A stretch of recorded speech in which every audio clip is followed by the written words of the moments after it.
এই যে ভাই শুনেন, আজকে আমি আমার গার্লফ্রেন্ডের প্রপোজ করবো, তো আপনি আমার ভিডিও করে দিবেন, 2-3 মিনিট ভিডিও করলেই হবে। এখান দিয়ে ধরবেন, হ্যাঁ, তোমার জন্য। ও মাই গড, শাওন প্লিজ তুমি কাল আসো। আমি বাসায় মা বাবাকে বলে রাখবো কাল আসো। ঠিক আছে। জানো না আমার হার্টবিট বেড়ে গিয়েছে, আমার যে কেমন লাগছে আমি তোমাকে এক্সপ্রেস করতে পারবো না। এখন যাও, একটু থাকো না, তোমার তো তারা কেন? কাল দেখা হচ্ছে না, যাও না। শাওন শোনো, I love you. I love you. কাল দেখা হচ্ছে।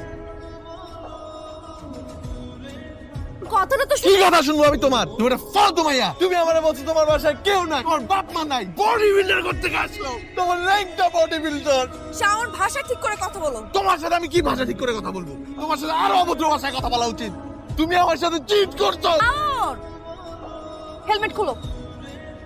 চুপি, তোমার জন্য আমার লাইফটা হেল হয়ে গেছে। আমি কোনো কিছুতেই তোমার কথা আমার মাথা থেকে আমার মন থেকে কোনো জায়গা থেকে সরাতে পারিনি। আমি তোমাকে কত খুঁজছি শাওন, এমন কোনো জায়গা নাই যে আমি তোমাকে খুঁজি নাই। আমি তোমাকে অনেক মিস করছি।